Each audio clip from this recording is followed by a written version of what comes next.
Hey guys, before we jump into today's episode, I've got some exciting news. After talking with a lot of presidents and C-suite leaders, I kept noticing the same challenge. There's often a gap between marketing and the rest of the leadership team.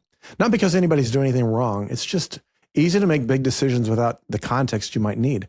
That's why I wrote my new book, Know What You Don't Know. It's a practical framework to help leaders ask better questions, avoid costly mistakes, and really lead with confidence. You know, the book launches on January 30th. I'd be honored if you'd grab a copy on Amazon or wherever you buy your books. All right, let's jump into the episode. You're listening to The Higher Ed Marketer, the podcast for marketing professionals in higher education. Join us every week as we talk to the industry's greatest minds in student recruitment, donor relations, marketing trends, new technologies, and much more.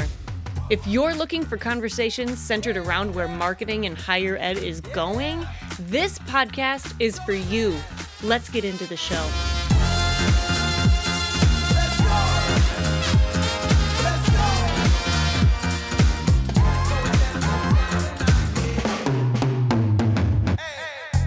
Welcome to the first episode of Season 8 of the Higher Ed Marketer Podcast. I'm Troy Singer, here with my friend and co-host Bart Caylor. Today, our episode topic is the digital front door, aligning a website redesign. And our guest is Megan Malorn. She is the Senior Director of Web Strategy and Operations at the University of Arkansas, Little Rock. And Bart, I think this, at least for me, who does not work with website redesigns, so informative and so interesting the way she laid everything out. Yeah, I love the fact that Megan brings over 15 years of experience in digital comms and web management and higher ed marketing. I mean, you could tell as we talked together. I mean, she really knows her stuff. And she recently led a campus-wide website strategy that's transformed more than 9,000 pages on their website. And I had a chance to sit down with Carrie at dinner recently at actually, I'm going to say that over. What's Carrie's last name? Phillips. Okay. So I'm going to jump back into that. Yeah, I recently had dinner with Carrie Phillips, one of Megan's peers there at the University of Arkansas, and she suggested that I talk to Megan on her team because of how great she did on this website redesign. So that's how we got introduced, and it's just such a great story, and I think there's a lot of really good takeaways in this episode. I love the way she took us inside the process from redesign to governance. And again, I know this is something that you and your company works on an ongoing basis. For me, it was very eye-opening. And here is our conversation with Megan. Megan, we first want to thank you for helping us kick off our brand new season here in 2026. And we're going to do that by putting you under the spotlight and asking you if there's something interesting or fun that you've learned recently that you think our audience might find meaningful. Well, I would just say if you are going to adopt a rescue dog, be prepared that that dog may think it's teeny tiny and that it can fit up on your shoulder. Because I have a dog and she's not this size, but when I'm sitting on my couch or in my bed, she wants to try to be as close as she can to me, and she doesn't understand what personal space is. It's nice, but it's also like, girl, you're heavy. So just be prepared. You open the door, we need name, approximate type of dog, and how many pounds you think this dog is on your shoulder. Her name is Rosie, and she's a rescue. We got her almost a year ago. So she's probably 11 months old now. She's like part lab, part pit and Rottweiler. Okay. And she's probably 30 pounds. Okay. So not quite a purse or shoulder. She's not dog. meant for not your a Yorkie. shoulder. Yeah, she's not a Yorkie. She might think she is, yes. Oh, very good. Well, thank you. That is fun, and we love asking those questions and receiving those types of answers from our guests. But we invited you onto the episode in order for you to kind of take us through your redesign of this very large, massive website repurposing, or I should say redesign that you went through. a lot of the reason why, because you had a strategy first approach to it. So if you would, could you walk us through why University of Arkansas Little Rock did the website design, and also what sparked the initiative? Well, this kind of got started back in the COVID days. We had been talking about needing to do a redesign for a very long time. A full redesign had not really ever been done in many, many, many years. Yeah. And our site was not very responsive on your phone. And so we had this other app for the university that had hardly any usage. And we were at this point where, are we going to continue with this app? Are we going to pay for this for another year? And I kind of spoke up and said, hey, let's abandon the app that's not used and let's shift our resources and energy towards making our website responsive. And it was kind of an idea, and the people I talked to thought that was great and that we really needed to do it. And so that kind of, turned into a snowball, and I put together a proposal and kind of my idea of what this would look like. And my boss at the time, he took it to our chancellor for some initial conversations, and she was in. And so then we went through like an official approval process and proposals and all that. But it was basically because we needed our site to be responsive on all device types, and it wasn't back then. Yeah. And I know that a lot of times when people talk about websites, and I've been doing websites since a lot of people have been born probably, but I think that a lot of times people forget that sometimes that's the first impression that people have of your institution. And so talk about that, because I know sometimes you've called it the digital front door of the university. So what does that mean for you, and how did that approach, change the way you were looking at the design? Well, we talked to leadership and others about the fact that when a student or parent, prospective student comes to your website, that's sometimes the first time that they are really interacting with your university. And if they're trying to do it on their phone and everything is hard to scroll, or they click a link and it takes them to a 404 page and just the experience is poor, then there's a high likelihood of that person abandoning the online experience, and they'll go to a different website, they'll close out the phone completely. And we just didn't want that to happen, but we had a theory that probably was happening, that people were getting frustrated and not being able to interact with the website the way they wanted to.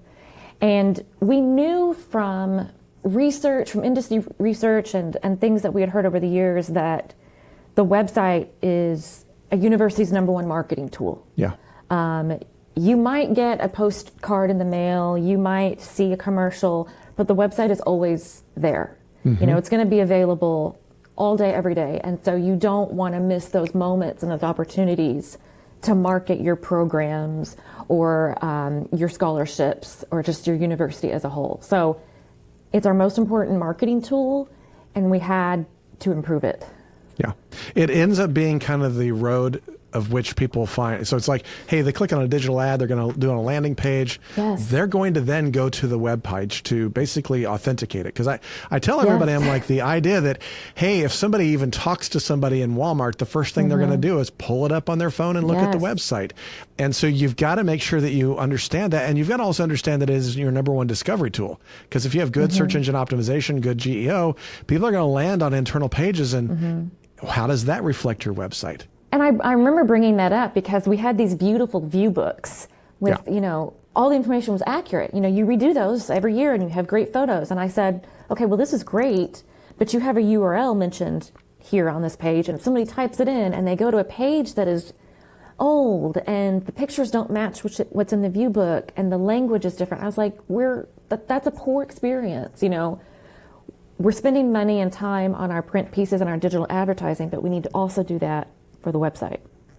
Speaking of, many redesigns do focus heavily on visuals, but you did go a little deeper with, I should say much deeper, with accessibility, strategic alignment, and user-first content.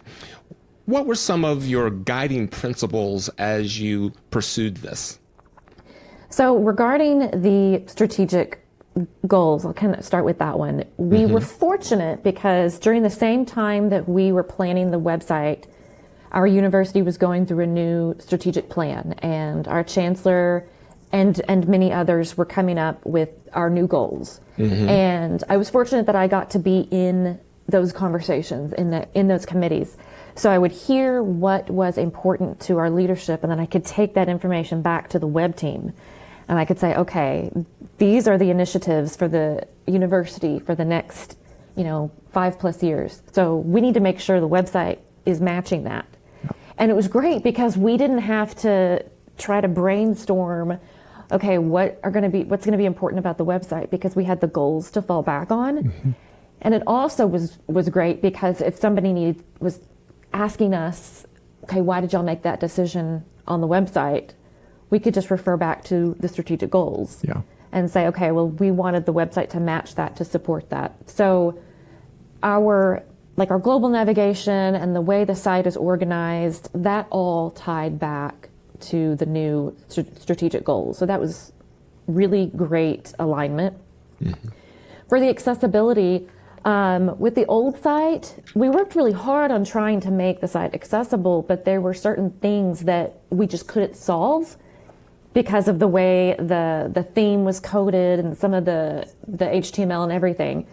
So as we were building the new site, that was a huge priority, to make sure it was accessible first, so that we don't get, a couple years down the road and then we're in this bad position of having a site that doesn't meet the needs of all users.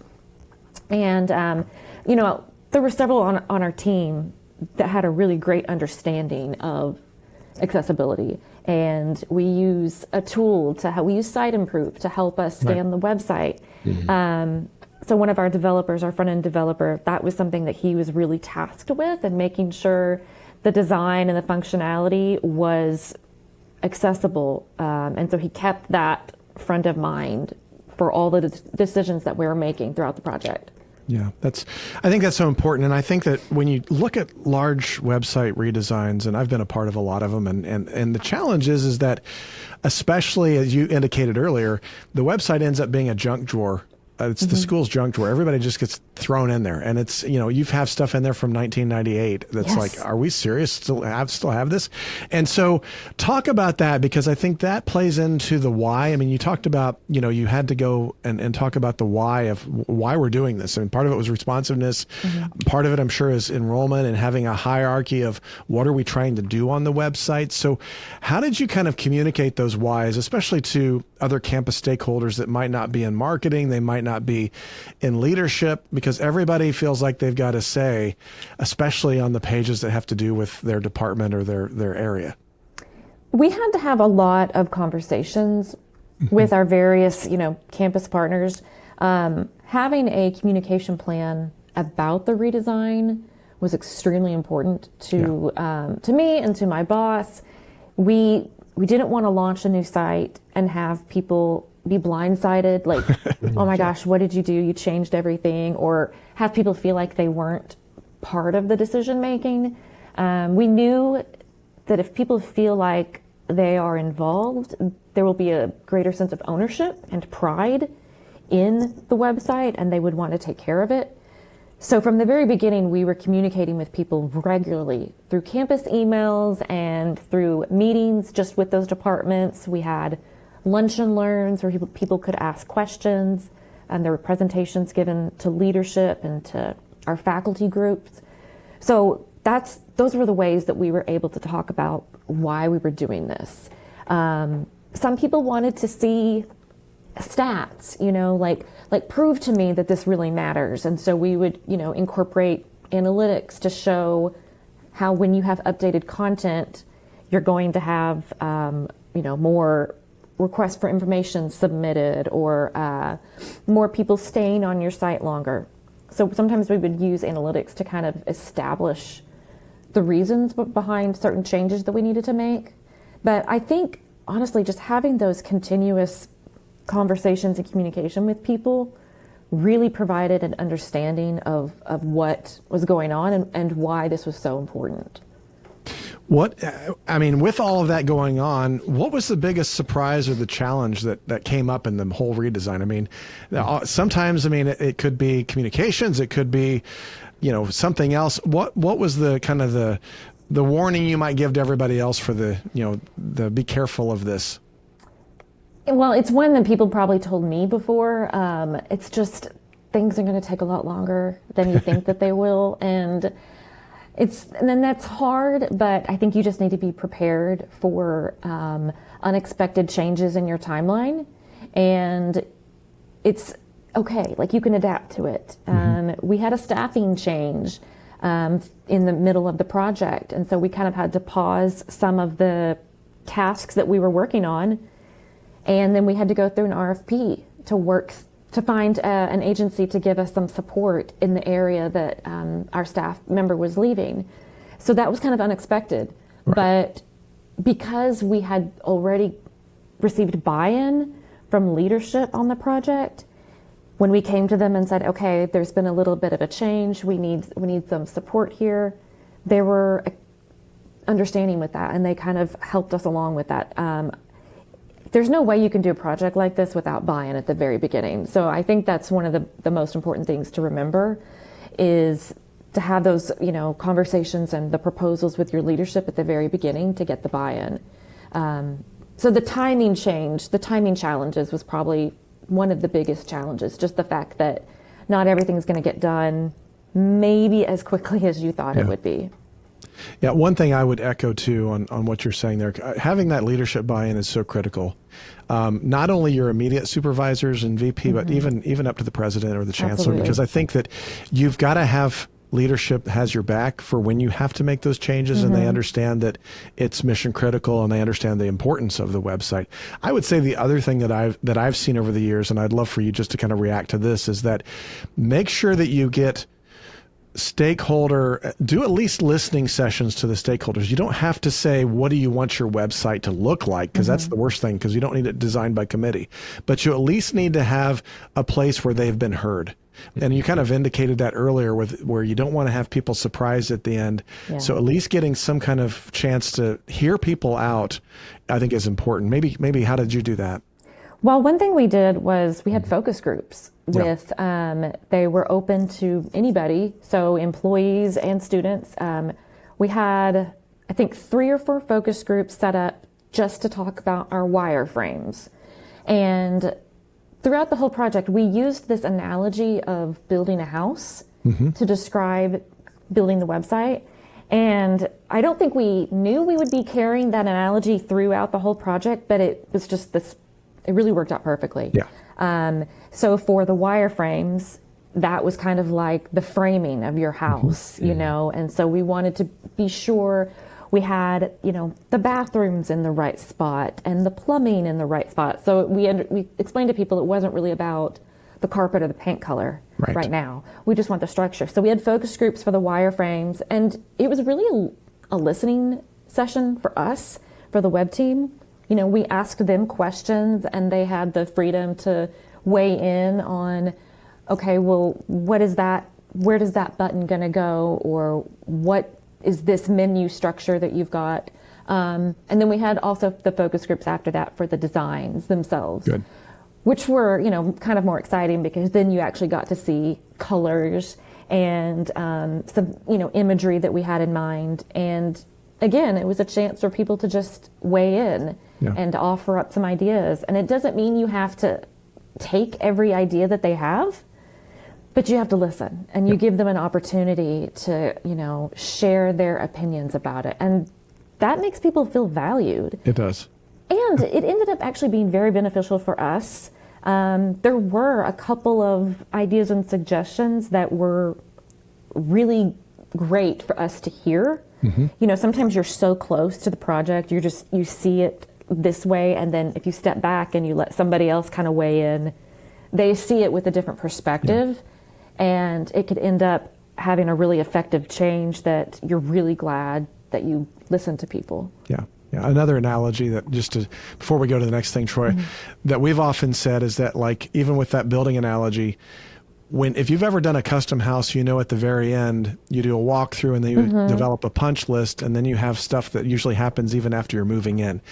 That's important for people to understand that even when we go live with this, we're still going to find a couple little things. There's a crack that happens. We have to patch that. We have to do this. That I think is really critical when you're doing a major redesign like this as well. My list in our project management system was called punch list. Yeah. And so I was just, finding things that needed to be tweaked. And we had a post-launch punch list, which we kind of still do. I mean, it's things that we're still like, let's tweak that. So, and having people understand that that's part of the process is really good going into it as well. Right. We tried to tell people the website's never done. It's going to continuously evolve. Yeah, that's great. Megan, you conveyed to us earlier that the university at one time had over 8,000 pages across the website, which could be considered content chaos. So would love to know, how did you approach the content audit, and what criteria did you use to decide what stayed and what went? So our first plan to tackle the content, my content specialist and I, we thought that departments would be able to take this on themselves. And that did not happen. So that was a lesson learned. But what we ended up doing that was successful, we scheduled time to meet with, every department, every division. We, emailed them and said, here are some times. And then we had a virtual meeting. And so what we did is we had created a spreadsheet that listed every published page on a particular site. And we would screen share, and I would just go through every page and say, okay, is this accurate? Is this still relevant? And whatever they would say, Bobby on my team would just take notes. Like, okay, this scholarship doesn't exist anymore. Or, no, these people don't work here anymore. Or, yes, this page is perfect. So we would just have notes. And then, this was probably the biggest selling point, Bobby and I were the ones that actually made all the edits to those sites. We had hoped that the departments could do it themselves, but they just couldn't take that on. They didn't have the time or the skill set, or they just kind of felt overwhelmed. So we worked really, really hard, and it took a lot of time. But it was so important, so essential. I would have felt really badly if we had launched this new, beautiful site, but all the content was still old and irrelevant. So determining what stayed and what went away, it was a lot of their insight, and we told them that. And I think that really made them feel valuable, because I said, this is your department, this is your program, so you tell us what needs to stay or go. And then we would rewrite a lot of things to make sure it was using our university's voice and branding and the way we talk. But I would keep, obviously, whatever was still relevant to that program, whether this curriculum information was still accurate or these admission requirements. But we would try to present it in a way that made more sense for the audience. Right. And so a lot of pages got removed because they just were not relevant anymore. And some things got combined because we didn't really need pages with just one sentence on them. So there was a lot of, combining and moving things around. But we were able to kind of get it down to about pages only. It was about 5,000 pages when we launched. Good. And then how did you, obviously you did a lot of work with the departments and even worked, on their behalf in a lot of ways to get that voice right. One of the challenges sometimes, it's go back to the house analogy, you get your kids, they move into their rooms, and all of a sudden it's not a really nice room anymore.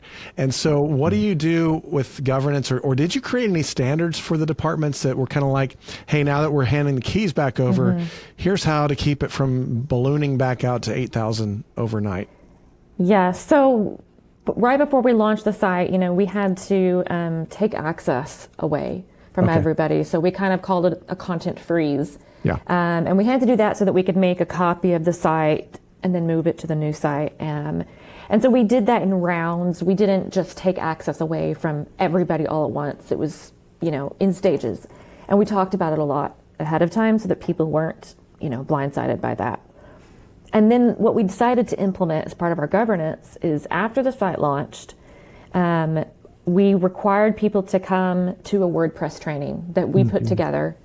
And it was pretty basic, but it went over the most, used skills that people needed to know. So how to create and to edit pages, how to create and edit menus on their site. And so those were kind of some of the most common tasks. So we require people to come to that training. It's virtual. And once they go through that training, then they can have access to the site that they need access to. And so that's gone really well. We've done a training about once a month, and people, attend, and then they can get access. And then part of the governance plan, and we communicate this during the training, but if we see something on their site, later on that isn't quite right or needs to be changed, we reach out to them and say, hey, I noticed such and such. And then we work with them to fix it. Because we have found, we tried to expect and prepare for ways that people might, do something that isn't the best. But there have been some things that people have done that I'm like, wow, I didn't even know you could do that, and that's not correct. And how did you figure that out to move these things around? So it's kind of been eye-opening for us as well. But, it's a little jarring sometimes if we see something, then I'm like, oh my gosh, that's not the way that should be. But, we just communicate with them and try to be, a resource for them. And, they're responsive to that. They're like, oh, okay, thank you. I think they really want the site to look good. And I think they're really grateful that we are there to help them with that. Yeah, and I'm sure that even the stakeholders noticed after it was live that, oh wow, this did make a difference. This did better align with our strategic initiatives or anything like that. I mean, whether it was enrollment or accessibility or student success. So maybe unpack that for a second before we move on to the next item. Yeah, people were really, really happy with the new site. We had a lot of just positive feedback. And even for a few months, we launched at the end of February in 2025. And even for several months after, if people saw me or sent an email, they would talk about how they were like, man, the site looks so much better. There were a lot of people that have worked here for a very long time, so they knew how the site looked for years and compare it to how it looks now, so they can really see that change. And I think they're just also appreciative that they have more, the tools that they can use on their site are a little bit more modern and a little bit more creative. Everything was pretty standardized before and kind of boring looking. So now it just looks better. And before the site launched, we had also rolled out our new branded colors, different tertiary colors. Right. But we weren't able to use them on the old website. It just wasn't part of the palette. But it is now. And so people love the fact that our website is able to incorporate those newer colors. So now would love to ask you about measuring impact and sustaining momentum after the launch, because I believe the redesign has been live for nearly a year, correct? Yes. So how have you measured success? Well, we've been looking at analytics, and, since GA4 changed all of that, we got a little help kind of digging into that and being able to track events and clicks, and I am not an expert on that, so I'm really appreciative that we've had some help kind of looking at our analytics. But one thing I have been really excited about, there's a couple things, but one of our new landing pages was created specifically to align with our strategic goals, and it's just a page just for our current students. So it is a little marketing friendly, but it also just has information that current students would need to know about. And we never had a place like that before. And it is now, it has been consistently our second most visited page on our website. Wow. And that's kind of crazy to me, but I'm really glad because I think that they have just found it useful. And one thing we realized pretty quickly is that we could also use that page to put in really timely messaging at the top of the page. So if they needed to register for the next semester by a certain date, or, don't forget finals are happening this time frame. So it's a great tool to communicate with our current students. So that's been one stat that I've been really happy about. And another thing, so we never had a global footer before, which is pretty standard, but we never had one. So we have it on the new site, and we wanted to be sure that the links in our global footer were the things that aligned with our strategic goals, so that people could take action no matter what page that they were on. So for ours, we've got, a link to the application, and a link to request more information, and a link to schedule a campus tour. So those were kind of three big things that leadership wanted us to include, but we agreed with that. And the application link is the second most clicked link in our footer. And then the request info and plan a visit are also some of the top, because we only have 10 in the global footer. So being able to tell our enrollment management partners that these links are some of the most clicked ones across the site, it's great. It's really reassuring that our site is supporting those goals that help with, recruitment and enrollment.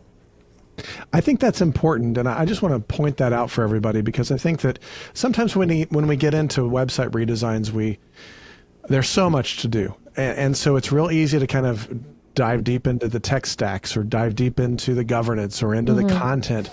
But I think once you kind of pull back far enough, you've also got to realize, how is this actually going to move net revenue for the institution? How is this going to help us survive and thrive as an institution, and support the things that we're trying to do from our mission? And so I think that that's so important to kind of keep that in mind as even as you're describing that. I think that's critical. And I guess I would like to just, before we kind of close things up, things are changing so quickly with digital environment, AI, everything.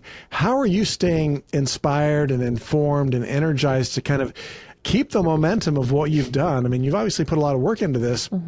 Hopefully it's not going to, hopefully it's going to be a while before we have to do a full redesign again. Yeah, it better be. But then you're also going to be tweaking and adjusting and adding new features and new things to keep it fresh. How do you stay inspired? How do you kind of keep those things moving? I try to kind of interact and talk with other people that are in the industry, that work in higher ed.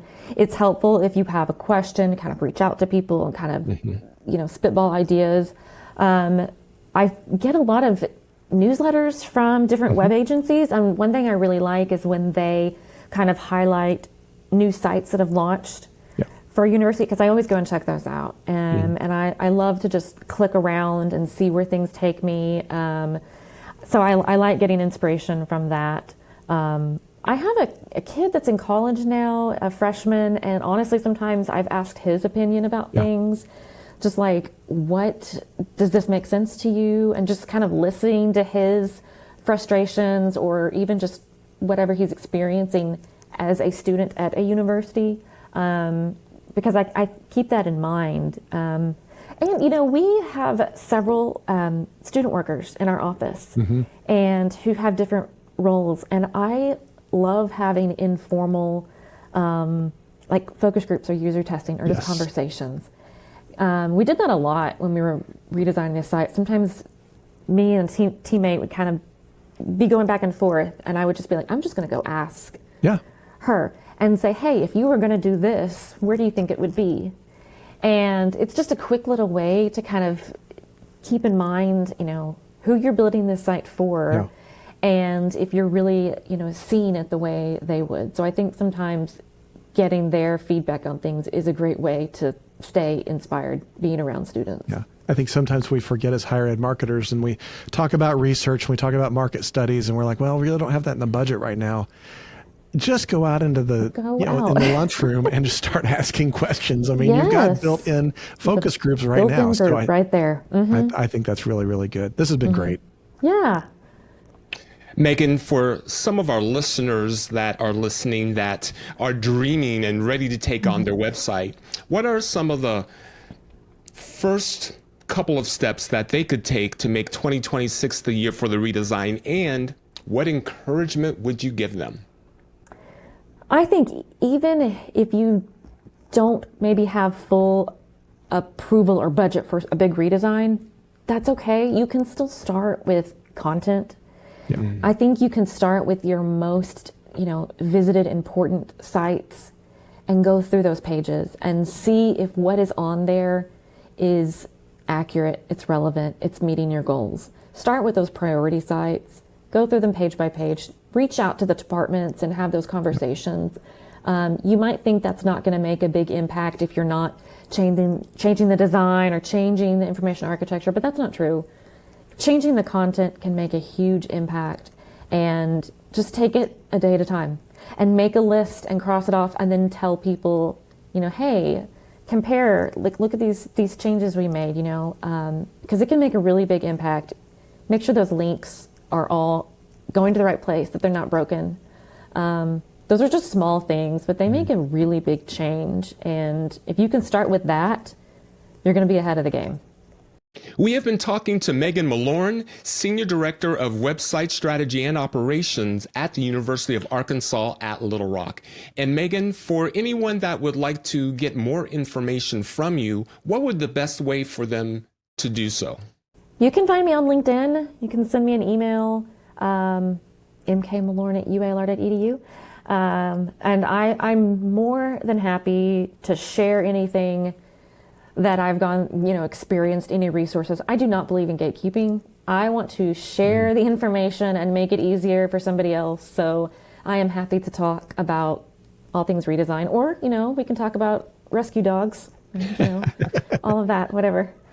Well, you've certainly shared a lot, and I'm sure there's much more learnings that you experienced that you could convey to an interested party. So again, thank you for being so sharing with all the information today. Yeah, thank you both. Bart, do you have any final thoughts that you would like to share before we end the episode? Yeah, I just want to mention a couple things that Megan said that I think is so critical. I think getting the buy-in, getting the leadership to really engage, I think at the very beginning, even if you get started, be sure to do that. Make sure that you've got that buy-in, you've got that support, you've got that backstop. I also think that, you've got to be politically savvy about campus and understanding how to get people involved and get their opinions without promising them change. I mean, everybody needs to be heard, but you don't need to act on what they tell you to do. And so just being able to kind of develop that political savviness, I think is really important on campuses, regardless if it's the website. But I think that's just a really good way to approach marketing and the way that you serve your stakeholders. And then finally, I think that Megan had a really good comment there at the end about, taking a look at your content. I mean, you don't have to do a redesign, but sometimes content needs to be freshened up. And Brian Piper, he's been on the podcast before. He has a really good book called Epic Content Marketing for Higher Education.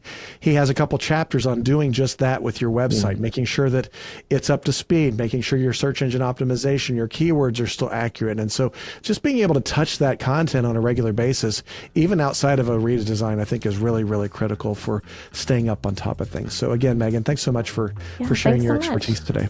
Glad to be here. Again, Bart, thank you for that. And to our listeners, thank you for joining us for another episode of The Higher Ed Marketer. We have an incredible lineup for you coming up in Season 8 that you don't want to miss. Please share the podcast with a friend and let them know that the Higher Ed Marketer podcast is here to help. The podcast community is continuing to grow, and we would be so honored if you would share this podcast with a friend and join us on LinkedIn at The Higher Ed Marketer. The podcast is also always brought to you by Caylor Solutions, your trusted partner in higher ed branding, enrollment strategy, and mission fit marketing. Thanks everyone for joining us today. The Higher Ed Marketer podcast is proud to be a part of the Higher Ed Marketer Podcast Network. Discover even more conversations, resources, and tools to help you grow your institution at thehigheredmarketer.com.